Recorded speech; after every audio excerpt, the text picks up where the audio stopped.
we had a wonderful day yesterday. Our speakers in the morning really set the stage.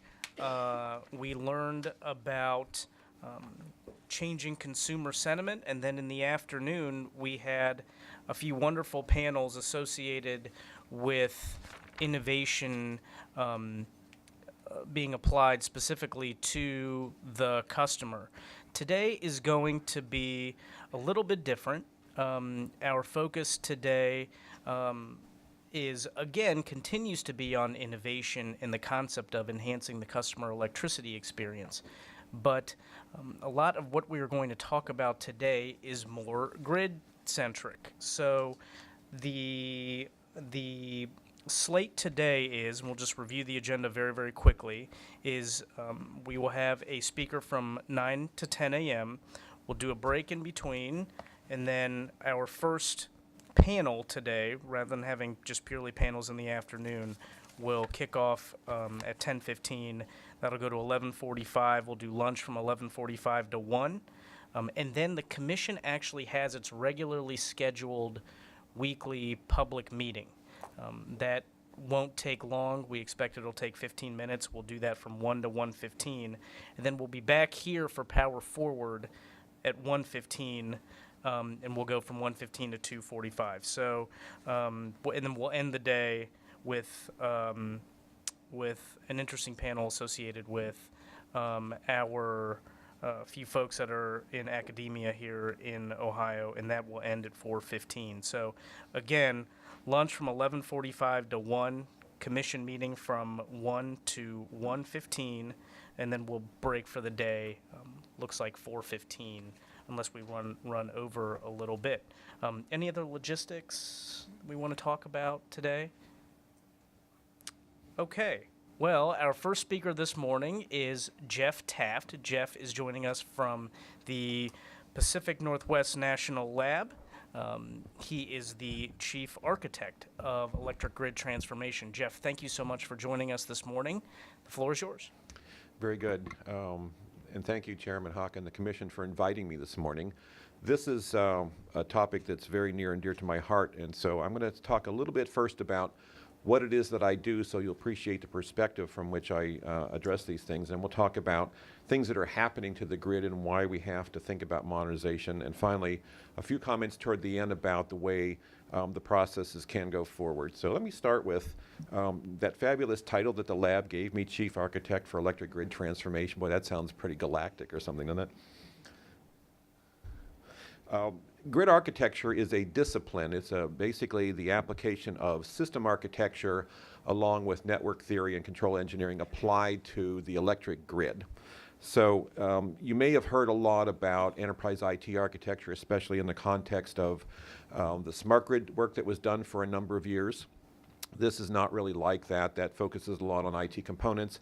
Grid architecture focuses on structure and the grid as a collection of structures. And so we are concerned with the fact that we've inherited a lot of legacy structure, which sometimes means constraints that we have to deal with, and how we might change that structure. So one of the things that you'll hear me talking about doing is essentially reshaping the grid, and we'll talk about why that is. There are a number of things that you see on this list that we do in terms of grid architecture. Some of the work is very technical, but the results are always very practical and very clear. Among the things that we do is actually help manage complexity, because the process of dealing with the grid that we have and changing it is of an order of complexity much larger than most of the other things that we're used to dealing with. I didn't bring the chart for this, but I have a chart that shows a sort of a spectrum of complexity, and way over on the left is a kitchen timer, and in the next one over is what the MIT course on system architecture calls medium level complexity. It's a refrigerator. High complexity is a space shuttle. Way off to the right so far, they shouldn't even be on the same page as the power grid. We even have a special name for that level of complexity, ultra large scale complexity. So managing that complexity is an issue that we help with, and that's important because that means helping manage risk and assisting with stakeholder communication. When we have a thing that's that complex and we have as many different kinds of stakeholders involved as we have with the grid, it's very difficult for them all to be looking at that complex thing from their various points of view and be able to talk about it in a common way. And that's one of the things that we help with. So why then do we have to reshape the grid? Why do we have to modernize it? Well, you see at the bottom there this item, aging infrastructure, and you'll hear about that. And that's important. But if this was just about replacing some worn out stuff, we wouldn't be looking at processes like the ones that are going on here. More important is what's at the top of the list, changing needs and expectations of the consumers. And I know you had Paul DiMartini here yesterday. I collaborate a lot with Paul, and that you heard a lot about that. But there are additional things. There are emerging challenges to the grid that are becoming more severe in terms of what we call resilience and reliability. Challenges in terms of not just ability to withstand natural disasters like Superstorm Sandy, but also attacks on the grid. There are physical changes that have been happening for some time regardless of what people might want to have happen that happen for exogenous reasons. And there are new opportunities, new services, and new technologies. All of those things are why we have to think about reshaping the grid. And we've inherited a 20th century grid that was built in a particular way. It's structured in a particular way. It grew largely organically as well, and that is what we have to start working with. So in the 20th century, if you went to any utility, almost anywhere in the world actually, but especially in the US, and said, what's the job that you do here? You'd get the same answer. They'd say, we keep the lights on. And keep the lights on and keep the lights on. At any scale in the utility industry, the view was our job is to keep the lights on. But things have changed. They started to change a lot in the 1990s. It is still the case that it is incredibly important to keep the lights on. But look at the other things that we have to be concerned with. Resilience. Potential for different kinds of sources of energy to be clean and sustainable, cybersecurity and physical security issues, be economical, be transparent and accessible, and be flexible. I love that Swiss Army knife, by the way. When you look at the number of things that people are talking about, the grid possibly supporting, that's where that flexibility issue comes from. Some changes are happening. And have been happening for some time. The integration of new kinds of resources, especially renewable resources, and the splitting of generation structure has been going on for some time. So traditionally we've had centralized generation connected to transmission, but for quite a long time we've seen the growth of distribution level connected generation. And not just renewable, other kinds as well, to the point where there are projections about 30% of our capacity by the end of even this decade, only a few years away, getting to the range of almost 30% of our total generation capacity. That is a structural change in the grid, and it was not what we planned for in the 20th century. That chart there on the right for solar penetration, that's old. That's a 2012 diagram. It's gone a lot further than that since then, of course. And when we introduce some of these new kinds of generation, we introduce problems. So ordinary generation was what we call firm dispatchable. Well, when you look at wind and solar, it's what we call stochastic. It does what it wants to do, and we have to deal with that. Using a lot of it in some areas has introduced problems, and these are pretty well known in places like Hawaii. When you introduce a lot of wind, you get that kind of variability that you have to balance out. When you connect a lot of solar at the distribution level, you can have problems with maintaining voltage correctly, so it's a reliability issue that impacts the consumers. Another thing that's going on is this: less time, more data, more endpoints. So we're connecting a lot more things to the grid than we ever planned for in the past, and we're causing things to move faster on the grid, especially at the distribution level, than in the past. So if you looked at a lot of distribution systems pre-2000, or even in the early 2000s, you would find that they were characterized by fairly slow dynamics. Except for protection, circuit breakers and fuses, nothing much would happen any faster than about 5 minutes. And so a lot of distribution systems had human operators, and if you asked those operators about how things ran there, they would say, nothing happens on my grid unless I either initiate it or approve it. And that's fine when things don't move too fast. But if you start to introduce devices that can act much more quickly, meaning at sub-minute and sub-second levels, it's not really feasible to keep having that human-in-the-loop operation. That doesn't become sustainable. And a lot of distribution systems were not designed to have a great deal of what we would call observability either. It means not a lot of instrumentation. So you don't have a lot of sensing capability in many cases. In some cases, there's not even distribution SCADA. And so the systems were mostly dealt with at the planning level, and then operations was human supervised without a lot of ability to see in detail what was happening. Well, that started to change a while back, and a lot of the smart grid work had a little bit to do with changing that. But we are far from having what we would call highly observable distribution systems in most cases. And when you look at the modernization work that's going on in some parts of the country, a big chunk of that is addressing that almost big blind spot in terms of what's happening on a real-time basis on distribution. And it's necessary because of these faster dynamics and more devices being connected. In terms of more devices being connected, we're used to the idea that we might have perhaps thousands of endpoints. If we really have distribution of SCADA on a large system, we might have thousands of endpoints that we sense and manage at. But what some people are predicting is very much larger numbers of devices interacting with the grid, up to tens of millions on a system. And that is not something that we have been prepared to handle. So faster dynamics, different kinds of data flows, and sensing and control endpoint increases. And what is the source of all of that? What are all these new endpoints? Well, how many of you have one of these things? The technology that makes this work is the same technology that's responsible for a lot of that increase in endpoints. You'll hear people talk about smart devices. So what is a smart device? First time I started to encounter that terminology was in the 1980s. We had smart computer terminals, then we had smart sensors. And what it means really is a device that has some kind of capability or function, but then you add to it a digital processor so that you can execute software at that device, and you add to it communications capability. So device plus software plus communications is what really is a smart device. And you'll hear a lot of other definitions, but that's what it comes down to. More and more, of course, we have lots and lots of smart devices, and people are finding ways to get those to be capable of interacting with the grid as more than just a passive load. So if you look at this diagram, there are all kinds of things that are suddenly being connected to or proposed to connect to our grids that are smart devices. And that's where all of these new endpoints issues are coming from. And by the way, if you look at that diagram, you'll see how many things are potentially connected to the internet. And if you look at the internet clouds in the upper left and the lower right, you see some bad guys lurking behind the clouds there. I'll bet you didn't know this, but every hacker is the same. They sit in a dark room in front of a laptop with a hooded sweater and a mask. That's the standard uniform.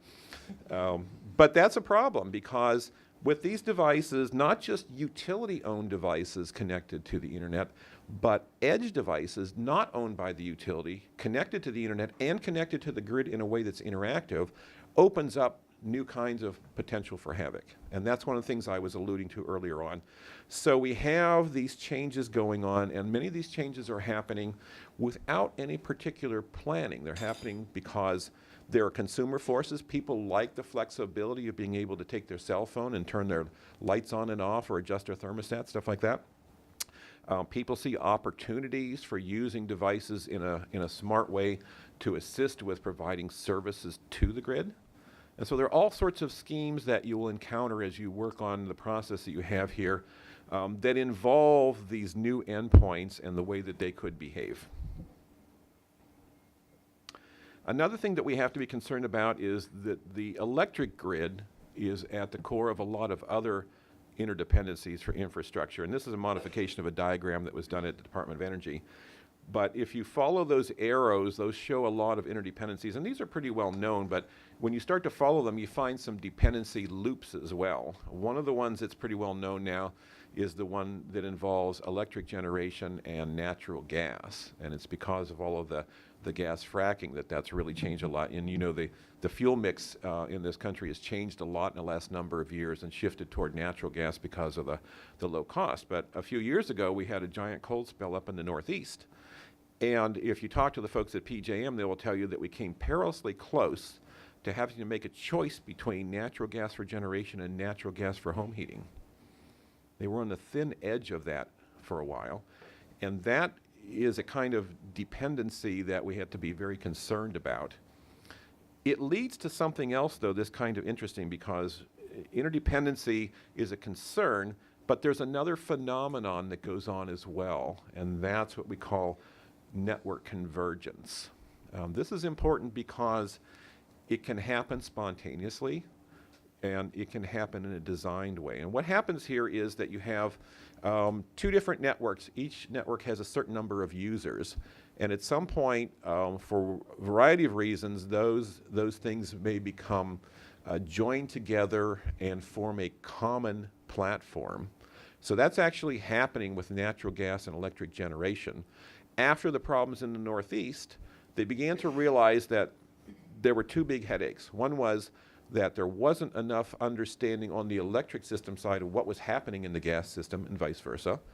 And there are two different sets of markets that were involved. So there were electric markets and gas markets, and those markets were not well synchronized. In fact, the problem that occurred in the Northeast in part was because the gas market clearings happened later in the day than the electric market clearing. So the generators were being forced to commit to generation before knowing if they were going to have gas supply. That's not a good idea. And so since then, there has been an effort to harmonize those markets.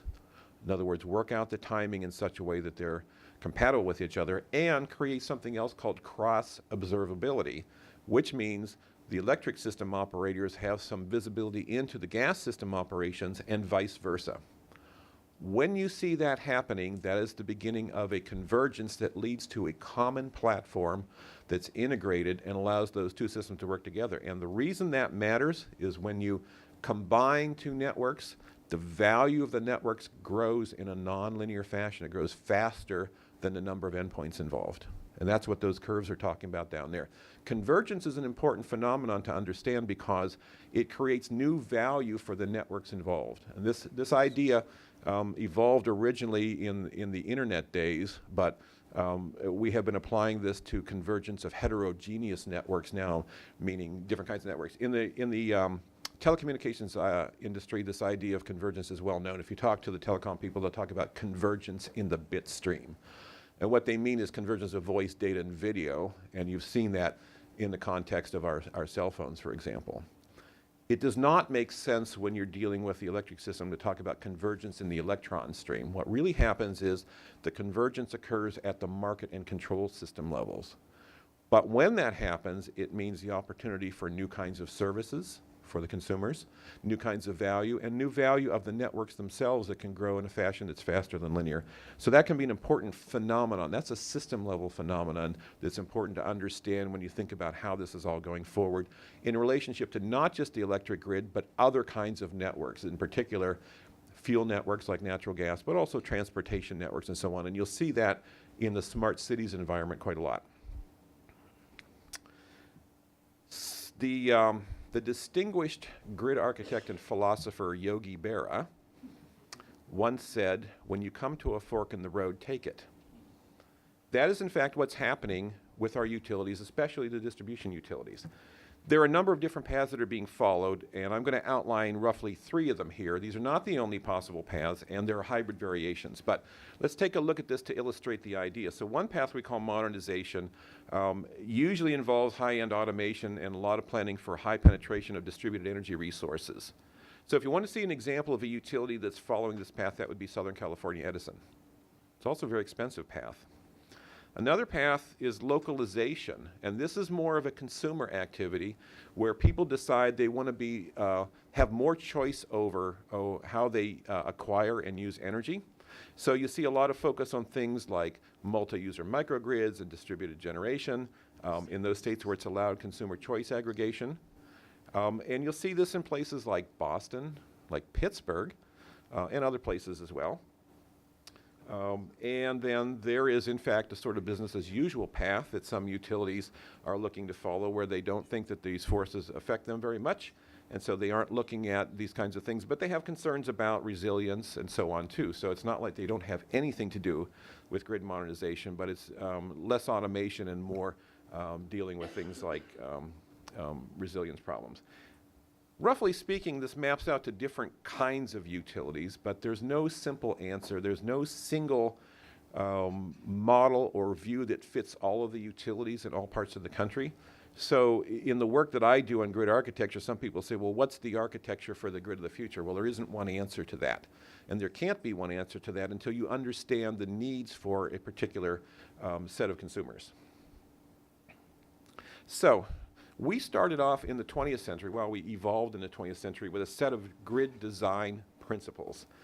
And the utilities did a terrific job of using those principles to build the systems that we're familiar with. And these are some of the principles that are involved. And I don't want to go through all of them, but these and several others are sort of the basis for why our grids are the way they are. And here's the bad news. We're in the process of changing all that. So if you want the simple answer to why do we need to modernize, it's because there's a growing gap between the 20th century grid that we inherited and the needs and expectations of consumers going forward, plus the ability of new technologies to provide us with capabilities that we didn't have before. And the more we go on without modernizing, the bigger that gap becomes, the harder it is for that 20th century grid to meet these new needs and expectations. That's really what it comes down to. There's a lot of technological issues behind that, a lot of analyses behind that, but when you come right down to it, the grid was designed for a different purpose than we have now.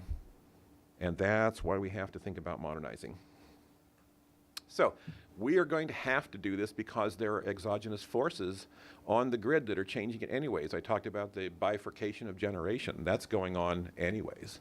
The change in the mix of generation is going on anyways. The change in the way people use the grid when they start to do things like microgrids and consumer choice and all that, that's all happening. So we have to think about that. So there are kind of three sets of forces there. The consumer expectations are a part of this. We have new technology that we didn't have available before. So there are new ways to do things that we couldn't take advantage of before. And when you look at all of this, you recognize that we're also potentially changing from a utility economy that was based on economy of scale, large centralized generation, to a networked economy. And I think Paul talked about this a little bit yesterday, where we have lots of endpoints that are using the grid as a network to accomplish a variety of things. That networked economy relates to the convergence process that I showed you a minute ago and the value of the grid. That's a different kind of economics for the grid than we've had in the past. So we have all of that going on. We have this issue of the different kinds of paths that can be followed depending on different regions of the country and choices made by the utilities, by the consumers. We put those together and we get to this recognition that the value of the grid, and this is one of Paul's diagrams down at the bottom there, has several potential futures. And so one of the things that you have to think about is figuring out what's in the best interest of the consumers, and then what does that mean for how the value of the grid can evolve. And that tells you a lot about what you actually need to do for modernization. In one of my previous positions, I spent a lot of time visiting electric utilities in the US and around the world during the smart grid days. And one of the questions I always used to ask was, what is your definition of smart grid? The reason I asked that question was because whatever they told me would always be focused on their hot button issues. So it would tell me a lot about what was top of mind for them. So I have a whole basket full of definitions of smart grid. I was at East China Grid, and I asked the folks there, what's your definition of smart grid? And they said, it's whatever state grid says it is. Which was very informative in itself in a different kind of way. There are a lot of different approaches to decide how you're going to do this. Now we have a lot of definitions of grid modernization. And you'll find what we call the ILITY words used a lot. The words that end in ILITY: reliability, flexibility, adaptability. I have a list of about 80 of those words that get used. And in fact, you see an example there from the Department of Energy in 2015, where they chose a set of these, but it's the same issue as the smart grid definitions. It's whatever the definition writer's top of mind hot button issues were. That's what makes it onto that list. That's probably not really the best way to do this, and I'll show you a way to put the ILITY words into context here in a little bit. I was telling some folks before the meeting, I went to undergraduate engineering school here in Ohio, and the first day as a freshman, I was so excited to be in school. I wanted to be an engineer so much, and many of the engineering professors that day gave us definitions of engineering. Most of them focused on kind of how you do it. But one of the professors said something that stuck with me the whole time. He said, engineering is the conversion of natural resources to the benefit of humanity. And by natural resources, he didn't mean just earth resources, he meant science and all of that too. And that stuck with me all these years because, you know, the grid exists to serve people. And sometimes when we see people doing these definitions, they're kind of getting the cart and the horse mixed up a little bit here. So I'm going to show you a different way to think about these objectives that might help you think about the process going forward. And it doesn't use the ILITY words, and I'll show you where the ILITY words fit in. So the first thing that we think about is that it needs to deliver the amount of energy we want, when we want it, and in the form we want it. That's sort of an essence of the customer experience, isn't it? And you can include a lot of things into that, like affordability and so on. That's where the ILITY words start to show up, but those are components of how you get to that as an objective. Another thing we probably would like to do is be good stewards of irreplaceable resources and take care of the environment. So we add those two on as well. We want it to be safe and secure means public safety, but it also means, you know, defended against attacks and so on too. We'd like it to be able to adapt to changing conditions, because if there's one thing we know now, conditions are changing for electricity in a way that's faster than we've almost ever seen before. We are proposing to do things now that weren't on our radar screens even 5 years ago, and there may be more of that. So we'd like to do things that are adaptable, because that is how we can get at the essence of future-proofing investments.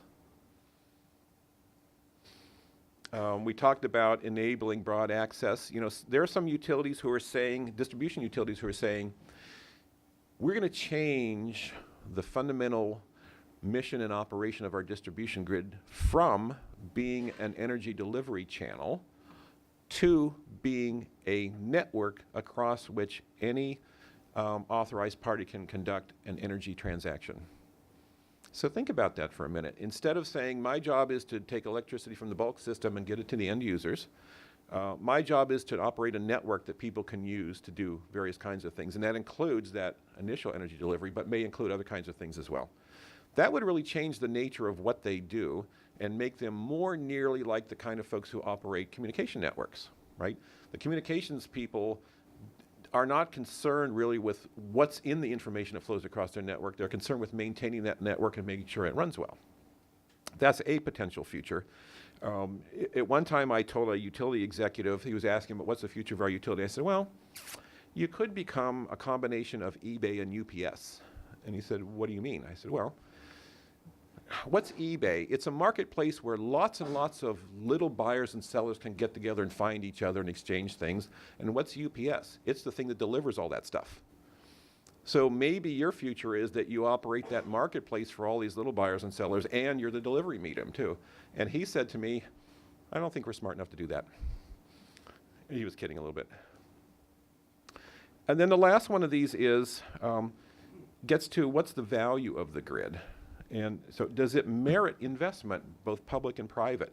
Does it have sufficient capability and provide sufficient public good for it to continue? There are people who would actually advocate, we don't need transmission systems anymore, or we don't need utilities anymore. Some people would say, well, utilities are dinosaurs. Well, I think that you'll determine that in the process of what you're doing. And one of the questions that you'll encounter along the way is, you know, what is the value of the grid? Does it merit investment? So those are some ways to think about grid objectives. I have to tell you the story about my father. My father is a very handy guy. When I was a kid, he built a house. And when I say build a house, I don't mean he paid somebody. I mean, he built a house, and later on he built a garage addition onto it. And one day he said to me, so if you're going to do this, what do you pick up first? Do you pick up a shovel or a pencil? Well, that seems obvious when you ask the question that way. But then he said to me, I know some guys that try to hang the windows first. There's a lot of that going on in this discussion of grid modernization, a lot of trying to hang the windows first. And when you do that, you get the Winchester mystery house. I don't know if you know about this. The heiress to the Winchester rifle fortune built this house, and she was kind of eccentric, so she started adding on things. And there are stairways and doors that go to nowhere and all this kind of stuff. That's sort of the bottom-up approach when you just have these ideas for stuff you want to add on. And I'm very sure that that's not what you want your grid to be, not the Winchester Mystery House. That's, by the way, that's a museum now. It's in San Jose in California. If you're ever out there, you can go see it. So we don't want to start with hanging the windows first. And when we do the grid architecture work, we have a process that'll put some of this stuff like the objectives and LT words into context. On the left side of the dotted line is really the point of view of the people who use the grid, the consumers, and what they need and what their interests are. And that leads to a set of, we call them system qualities, but you might call them objectives. What do you want it to be on behalf of those people who use it, and how do they see that? On the right side of the dotted line is the point of view of the people who build and operate the grid. And that's where you would see the ILITY words. So that's where you would see reliability, flexibility, affordability, all that stuff coming into play. So when we do this work, we sort of do this in two stages. We start off with what is it that the users need, and what are the set of qualities, what are the set of objectives, and what's the relative weighting of them? So I showed you 7 potential qualities on the previous slide. You might not choose to weight them all equally. You might say some of these are more important or less important depending on what you see from your consumers. But once you have those, you then use that to drive. So what are the set of properties that the grid should have to fulfill that? And then that tells you something about what does your architecture have to be? What does the structure have to be? What kind of components do you have to have? When you have somebody who's advocating, I've got a particular kind of thing that's going to make the grid great, or I have a particular process that ought to be involved, they're down there in that lower right corner where it says components. And when they start from that, they're trying to hang the windows first. So, you know, you'll see that, you'll hear that along the way. So this is a framework that we use. It's very much consonant with the kind of process that I think you're following. It's consonant with the kind of process that they've used for MTS in California that Paul's been involved in. Paul and I have collaborated a lot on this to exchange his views of the processes from the stakeholder point of view and mine from the architecture point of view. And so we know that those are pretty much in close agreement. And I'll leave you with that as the thought for, you know, how you deal with the fact that we have to do this modernization, and stop there and see if you have some questions for me. Jeff, thank you very, very much. This was a really fun presentation and, frankly, very reaffirming for what we're doing here. So thank you very much. Can we spend some time on slide 18 for just a minute here? So consumer needs and interests. It's the don't try to hang the windows first, that slide. Sorry. I made you look at the page number there. I apologize. So the consumer needs and interests piece. We heard a lot about that yesterday. I think as policymakers, we have to sort of prioritize, in a sense, consumer needs and interests based upon data. System qualities. So based upon, you've talked about a few different categories. You've talked about sort of the new way to, as opposed to using the ILITIs, kind of the grid objectives component. Is that the system qualities piece, or is that something else?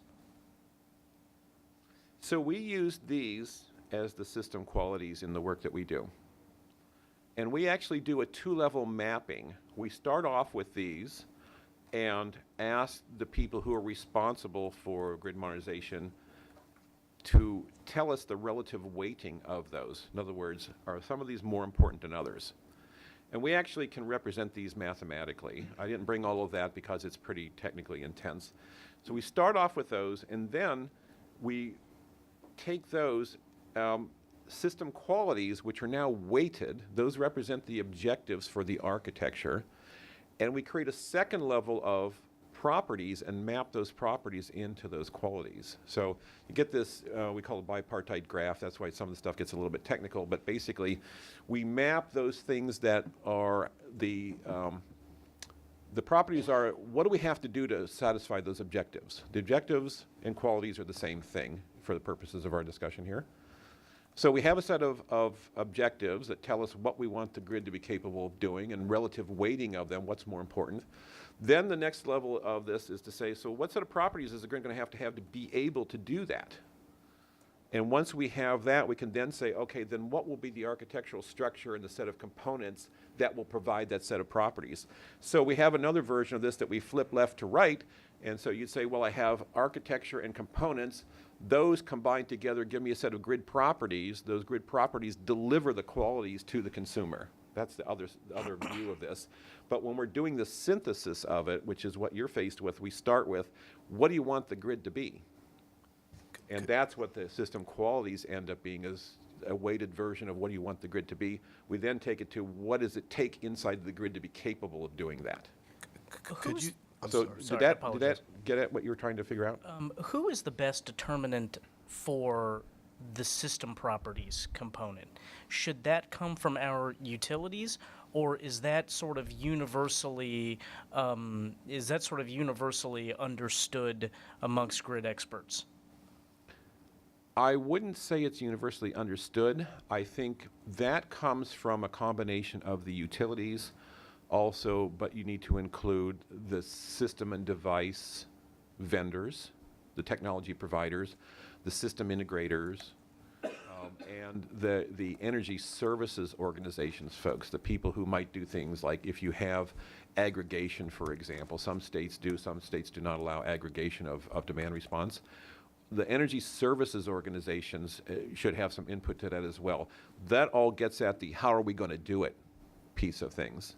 So there's a pretty broad set of stakeholders on the how are we going to do it side to think about there. The utilities are prime, but they're probably not the only ones you would look at, because you want to have the viewpoints of people who can supply new kinds of tools and capabilities and services as well.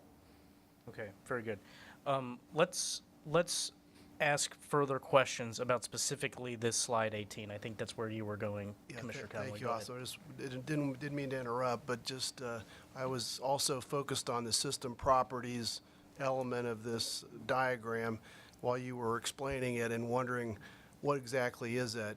Could you give an example? Does it mean the size or the capabilities or the specifications or something else? No, the things that you just mentioned are even further to the right in the architecture and components. The system properties would be things like reliability, affordability, financeability. All those ILITY words tend to fall into that category. And some of them don't actually end in ILITY, but they're those kinds of things. Those are the, it's still at the level of, so what does it really have to be capable of to meet those goals that we were just told about from the system qualities? If I took the system qualities that came from a consumer engagement process and said, okay, this is what people want the grid to be, and then took that to the people who are responsible for building, operating the grid and all the associated services, and said, so what set of properties is this thing going to have to be capable of delivering all of that? That would be the first level. So that's where you would get that. And what you would find is that you would say, okay, well, we have a list of these that are reasonably well known, because I said a lot of people use the ILITY words, so we would stack those up, and then we would map those into the qualities and say, how much are these going to affect those qualities? And then go the next level and map proposed architectures and components into that. And when we get mathematical about that, we can start to ask and answer questions like, is this component going to enhance the system qualities, and how much will it enhance any particular system quality? In other words, is it worth it to have that component because it contributes to the objectives? And we have to map that through the properties to the qualities to be able to answer that analytically. Because sooner or later, you're going to ask that question, is it worth having this kind of investment in this kind of technology to meet the goals of the consumers? Which is a very proper and logical question, but can be really hard to answer if you don't have a way of breaking this down into stages where you can see how the contributions of any particular piece flow through this into the output to the consumer. So that's what goes on to the system properties, is things like reliability, flexibility, and so on. So just an observation before we continue, that is extremely helpful. And what's really funny is that here at this bench, we are constantly hearing debate about system properties. I mean, we deal in the ILITYs all the time. And what's amazing is, and which is of course why I'm so glad we're doing this proceeding, and frankly, shame on all of us in the utility community, which is the consumer interest piece has been forgotten in the debate about the ilities and the system properties.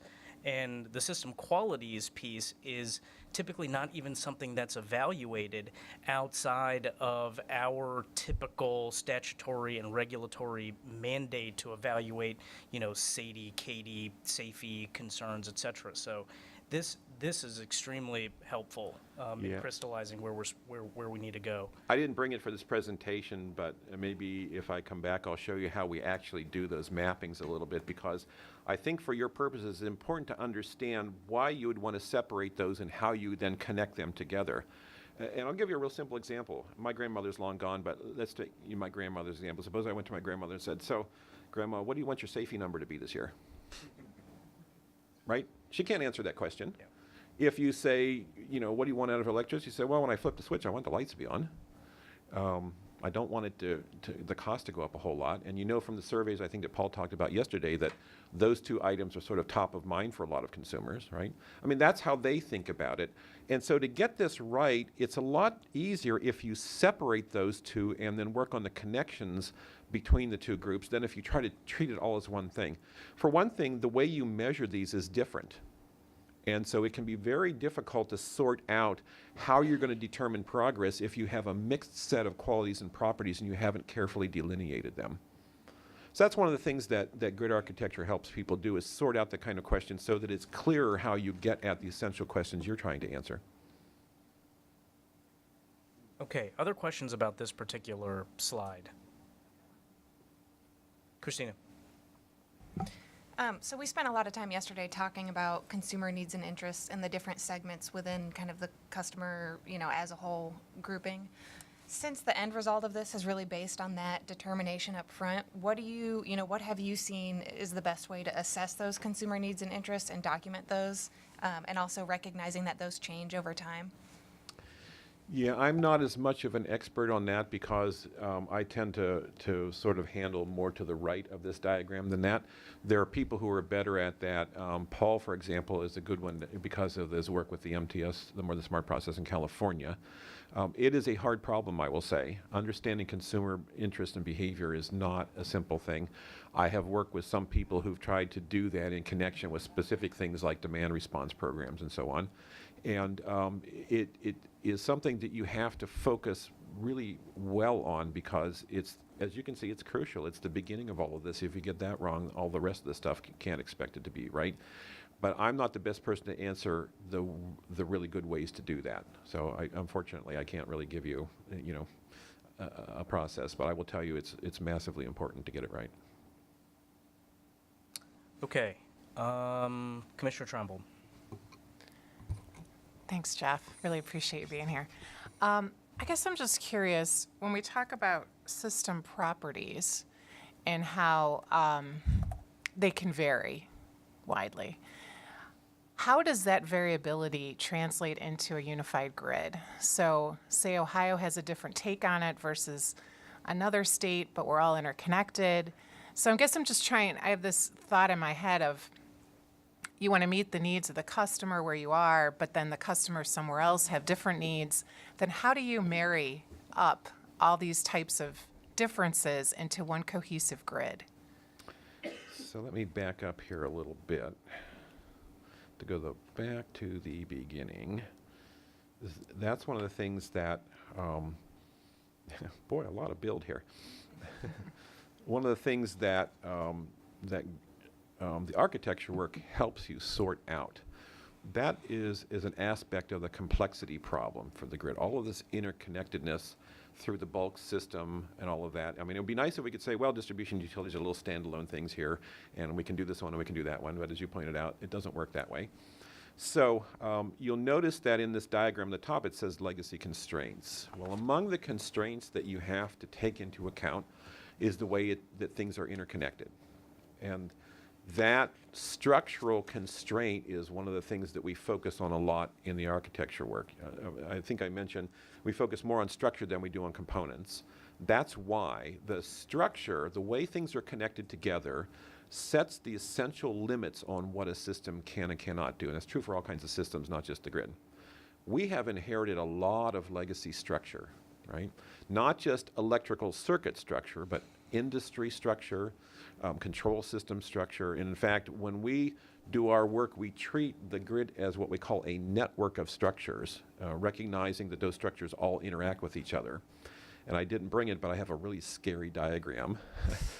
We built a model for the industry structure in the state of New York because we were doing some work for them. It's a multi-layered diagram, and when I turn all the layers on shown on it looks like some kind of a confused tapestry. And what I tell people about that is, you know, if you're going to tug on one thread on that tapestry, it's probably going to bunch up someplace else. And you really need to understand that in order to figure out what you're going to do. So an architecture, a design for the future, has to take into account those structural constraints. And where necessary, consider the possibility that you want to make a structural change to relieve a constraint if it really prevents you from going forward. On a large scale, that's a difficult task because you may be dealing with a system operator, for example. And in some cases in the states, the discussion goes on both with the distribution utilities and the system operator because of that very thing. So it would be nice to say we can just modernize the distribution utilities as if they're standalones. It's not going to be the case because of this interconnection problem. You have to take that into account. That will lead to some level of compromises. That will lead to some level of interaction with federal jurisdiction entities like the system operators. There's nothing wrong with that. They all understand this too. If you talk to the system operators, they recognize that the way distribution is changing actually has a large impact on things going forward for them too. And while they don't necessarily have it all figured out how they think it should be, they're getting prepared for those discussions that involve what would be the new kind of interaction between distribution and the bulk system. And in fact, we spend a fair amount of time in our work on that very topic because there are new evolving models for how that may work. In fact, did I show a diagram like that? I probably did. Yeah. This diagram actually gets at that a little bit because this is in part one of the ways to represent one of the models. It's called distribution system operator model. You may have heard about that. It makes the distribution system more nearly like a peer of the bulk system than something that's just dependent on the bulk system. And it defines the potential for new interactions and interfaces between the distribution level and the system operator level, something that traditionally has not existed or has been very minimal. We've had a problem for a number of years in this country that our grid is evolving in a direction where we had system operators starting to want to manage things that are connected at the edge and thereby essentially bypassing the distribution operator. But the problem with that is the distribution operator has the responsibility for distribution reliability. So how can that person fulfill that obligation when somebody else is controlling the stuff that impacts distribution reliability? So that evolving structure that was growing kind of organically, we identified several years ago as a problem. We started to think about how would you change the structure? And so if you look at the papers that have been written by Paul DiMartini and Lorenzo Christoph, and some of the ones that we've done together, they're about what would that structural change look like? How would the ISO or RTO deal with distribution companies? And what would be the redefinition of the roles and responsibilities of the distribution operator in that case? That topic is something you may become concerned with as part of this too, because you'll have to think about, so if we're going to have this new type of consumer experience, or we're going to change things, because of the question you raised, you're going to run into the issue of how do they interact with the bulk system. And that's going to lead you to a consideration of whether you want to think about this concept of distribution system operator or not. And if so, what would that look like? So it's a tapestry, and you pull in the thread and it bunches up somewhere else. You have to understand all those interactions.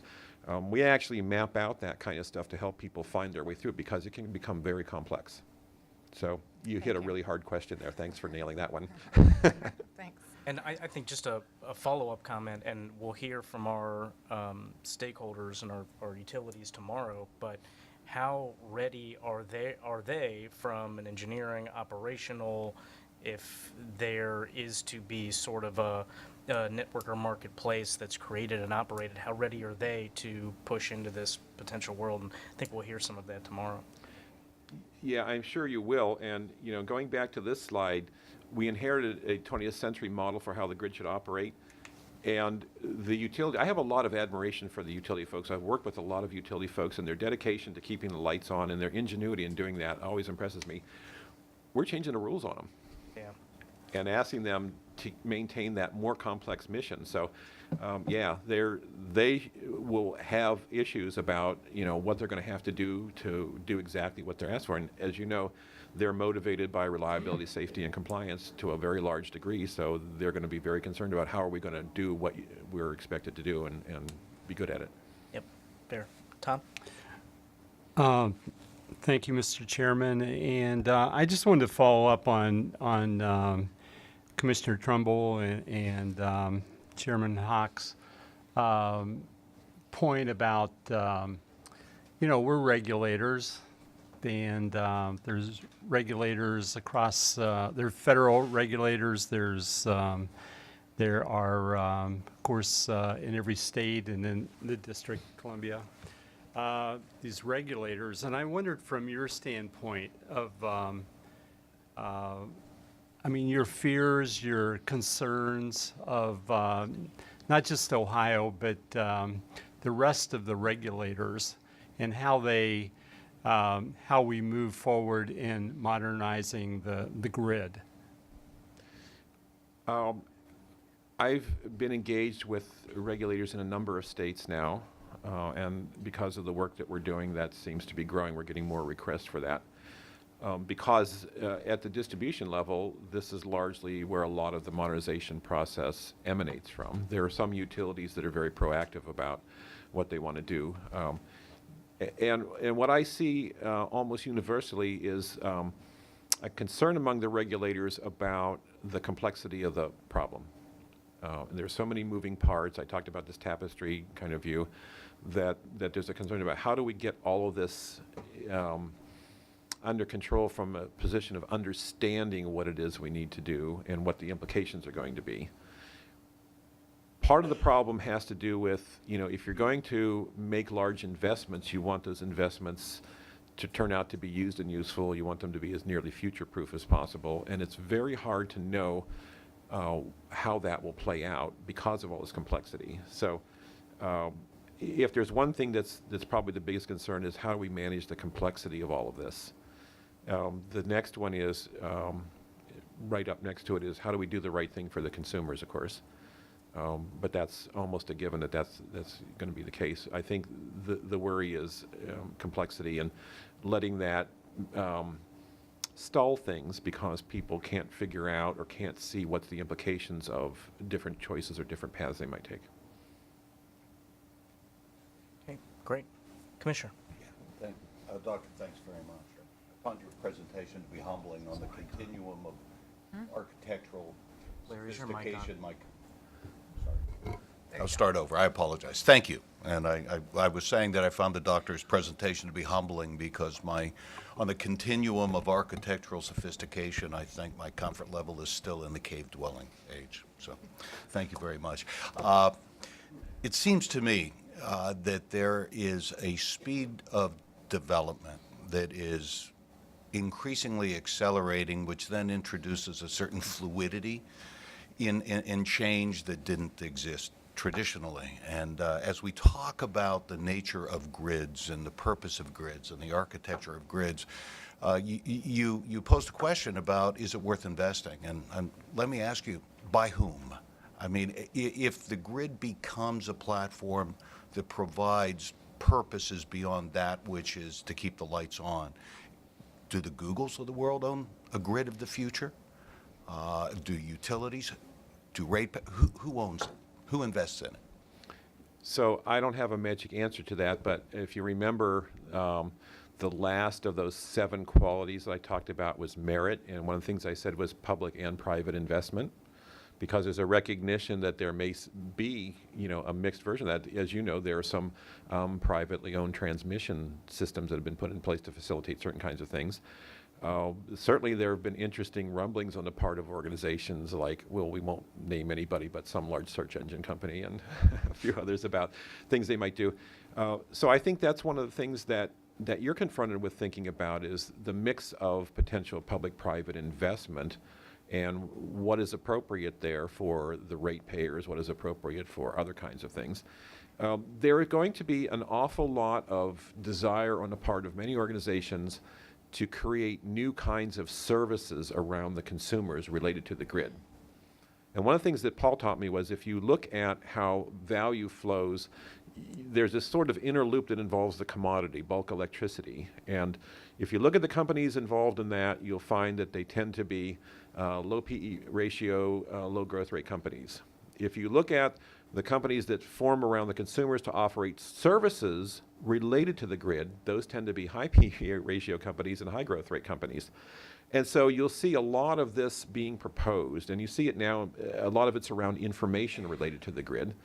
And so, you know, they will come and they will say, we'd like the grid to be a certain way so that it can facilitate us offering these services to the consumers. And you'll have to think about, you know, the balance of that versus what their interest and the consumer interest and who pays for what and all of that.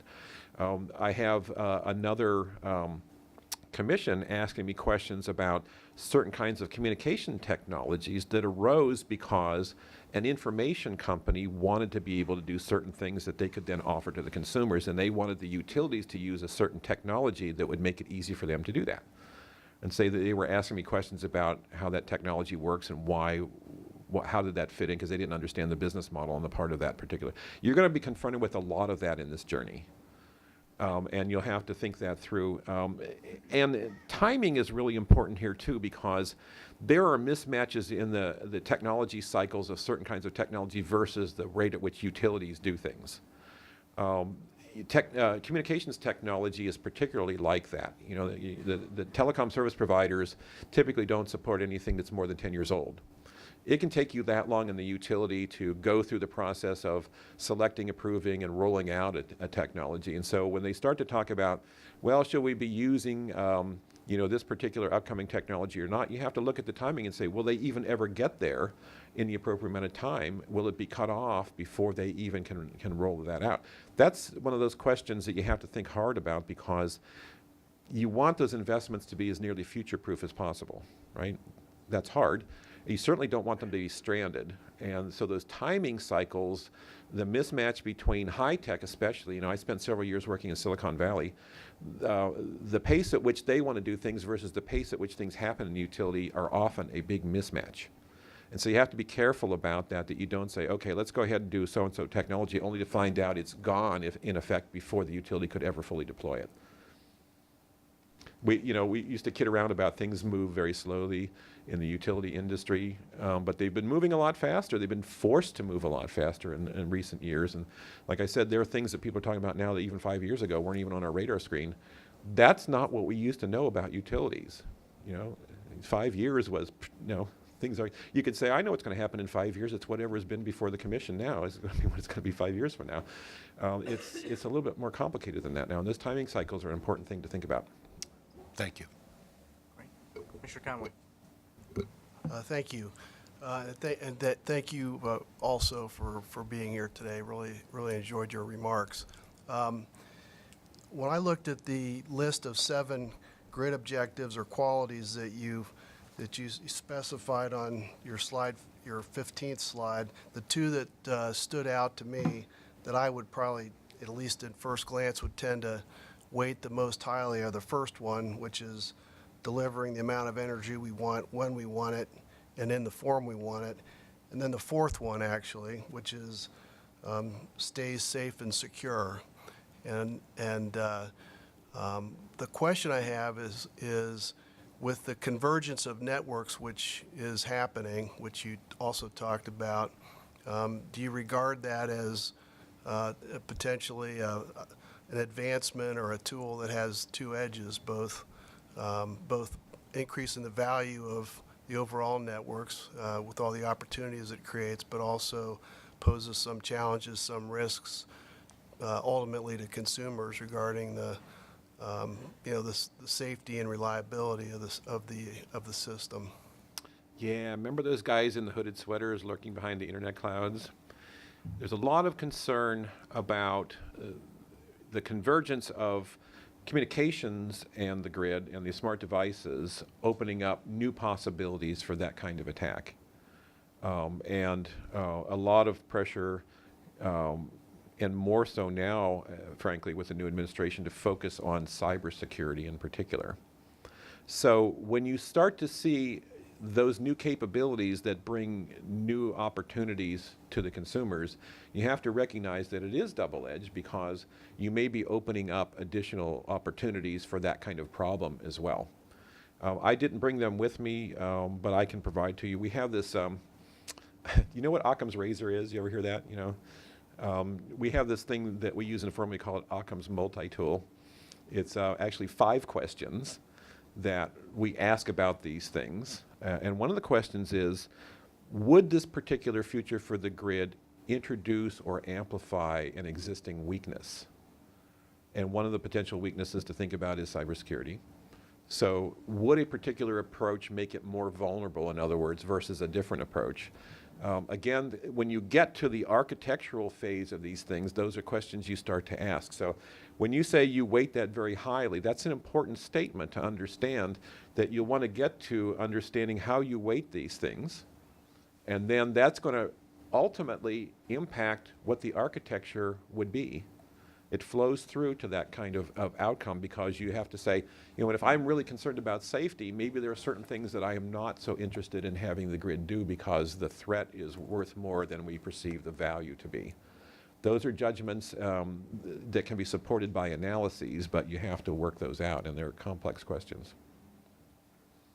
And to follow up, I mean, the 2 that Commissioner Conway picked out, those are typically within the typical PUC mission statement. And so it makes sense that you'd weight those Absolutely. very highly. Absolutely. And so balancing what our mission is in tandem with where we direct the grid mod world to go is sort of another interesting balance. Okay, other questions from staff? Jake.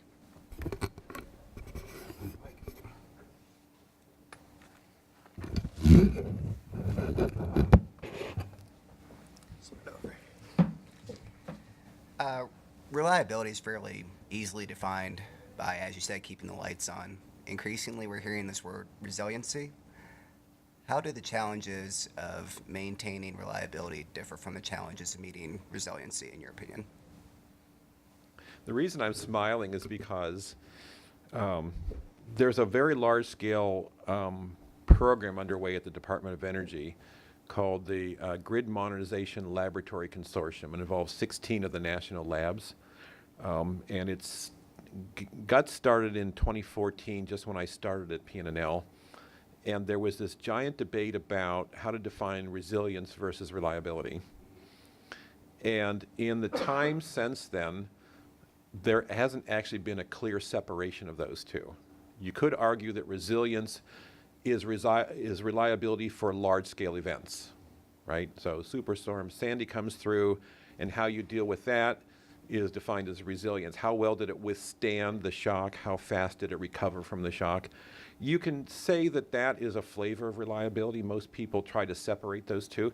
There's actually a project going on right now in the GMLC effort to mathematically define resilience for grids. It's really complex. I'm an advisor to that effort. It's being done by a couple of other laboratories. And I'm not sure that the mathematics they're doing there is going to help you sort out the question you asked, because I find it difficult to follow.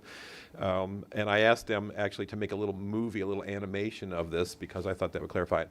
I would say that resilience differs from reliability in that the way we traditionally think about reliability is, believe it or not, a backwards looking thing. If you look at all those metrics, SAIDI, SAIFI, KV, they're all backwards looking. What happened to the grid? We measure that, and we say that, and we kind of say, well, that tells us about the reliability of the grid. It's really related to outage events more than anything else, right? Resilience has an aspect of that, but it has another aspect of how well did it tolerate the insult? You know, what stuff stayed on? Did critical loads ride through this event? Did infrastructure withstand damage? If we had a big storm, did everything fall apart, or was some stuff hardened well enough that it just didn't, suffer, it didn't lose its capability? How well did we adapt during the event to keep the crucial loads on? That's probably more the essence of resilience the way most people think about it, as opposed to reliability, saying, did we lose power at these endpoints? How much time was it out? Thank you. Very good. Any other questions? This is wonderful. Thank you very much for coming. We really appreciate your attendance today.